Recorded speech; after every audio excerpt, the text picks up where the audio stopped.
Hello food lovers, welcome back to our channel. ఇవాళ నేను చూపించబోయే ఐటమ్ కొబ్బరి రైస్.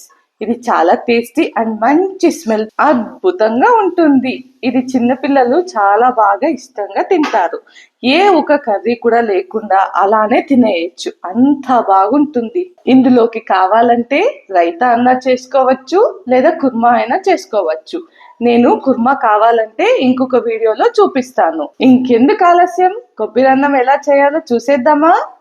Start the process. ముందుగా నేను 1/2 kg రైస్ కి కొలతలు చెప్తున్నా, మీరు కూడా ఎగ్జాక్ట్ గా ఫాలో అయిపోండి, చాలా బాగా వస్తుంది. 1/2 kg రైస్ కి ఒక టెంకాయ పచ్చి కొబ్బరి తీసుకుంటున్నాను. ఇవి చిన్నగా కట్ చేసుకోవాలి. చూడండి, ఈ విధంగా చిన్నగా కట్ చేసుకోవాలి. కట్ చేసుకున్న కొబ్బరి పీసెస్ ని తీసుకొని మిక్సీ జార్ లో వేసి అలాగే 200 ml వాటర్ వేసుకోవాలి. ఇప్పుడు దీన్ని మిక్సీ పట్టుకోవాలి. చూడండి, ఈ విధంగా కొబ్బరి మిక్సీ పట్టిన తర్వాత ఫిల్టర్ అన్నా కాటన్ క్లాత్ అన్నా తీసుకోవచ్చు. నా దగ్గర ఫిల్టర్ ఉంది. ఈ ఫిల్టర్ లో మిక్సీ చేసుకున్న కొబ్బరి వేసి కింద గిన్నెలో కొబ్బరి పాలు కలెక్ట్ చేసుకోవాలి. ఈ కొబ్బరి తొక్క అనేది పడేయండి. ఇప్పుడు స్టవ్ మీద కుక్కర్ పెట్టుకుని అందులో 4 టేబుల్ స్పూన్ ఆయిల్ అన్నా నెయ్యి అన్నా వేయచ్చు. నేను నెయ్యి వేసుకుంటున్నా. నెయ్యి వేయడం వల్ల ఇంకా మంచి టేస్ట్ వస్తుంది. నెయ్యి వేడెక్కాక ఇందులోకి 1/4 టేబుల్ స్పూన్ సాసవులు, 1/2 ఇంచ్ దాల్చిన చెక్క, 1 యాలక్కి, 4 లవంగాలు, 8 నుంచి 10 జీడిపప్పు పలకలు వేసి లైట్ గా ఫ్రై చేసుకోవాలి. లైట్ గా ఫ్రై అయ్యాక 4 పచ్చిమిర్చి వేసుకొని ఇది కూడా జస్ట్ అలా 30 సెకండ్స్ ఫ్రై చేసుకోండి. 30 సెకండ్స్ ఫ్రై అయ్యాక కరివేపాకు వేసుకొని అలాగే 2 మీడియం సైజ్ ఆనియన్స్ ఈ విధంగా పొడవుగా కట్ చేసుకున్న ఆనియన్స్ వేసి లైట్ గా గోల్డెన్ బ్రౌన్ కలర్ వచ్చేంత వరకు ఫ్రై చేసుకోండి. ఈ ఆనియన్స్ తొందరగా ఫ్రై అవ్వడానికి 1/2 టేబుల్ స్పూన్ సాల్ట్ వేసి కాసేపు వేపండి.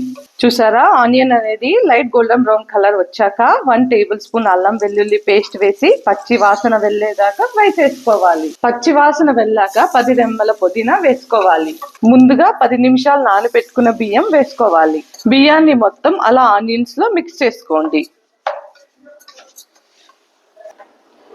ఈ విధంగా చేసుకున్న తర్వాత మనం ముందుగా తీసుకున్న కొబ్బరి పాలు వాడుకోవాలి. ఈ గ్లాస్ తో నేను 2 గ్లాసుల రైస్ తీసుకున్నా. 4 గ్లాసులు వాటర్ పోసుకోవాలి. ఇందులో కొబ్బరి పాలు కూడా ఇంక్లూడ్ అవుతుంది. కొబ్బరి పాలు నాకు 2.5 గ్లాస్ వచ్చింది.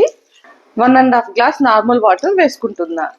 ఇప్పుడు రుచికి తగినంత సాల్ట్ వేసుకోవాలి. ఇప్పుడు కుక్కర్ మూత పెట్టేసి 3 విజిల్స్ రావాలి. 3 విజిల్స్ వచ్చాక స్టవ్ ఆఫ్ చేసేయండి. ప్రెషర్ వెళ్ళిపోయాక ఫైనల్ గా కొత్తిమీర తరుగు వేసి రైస్ ని కింద నుంచి పైకు అలా తిప్పుకోండి. స్లోగా తిప్పుకోవాలి. చూసారా ఎంత బాగా వచ్చిందో? ఇది మీరు బాస్మతి రైస్ తో అయినా చెయ్యొచ్చు. మీకు బాస్మతి రైస్ తో కావాలంటే కమెంట్ చేయండి, అప్పుడు బాస్మతి రైస్ తో కూడా చూపిస్తాను. ఈ వీడియో మీకు నచ్చినట్టయితే ప్లీజ్ సబ్స్క్రైబ్ చేసుకోండి. అలాగే లైక్ షేర్ కూడా చేయండి. మరొక అద్భుతమైన వీడియోతో మీ ముందుకు వస్తాను. బాయ్.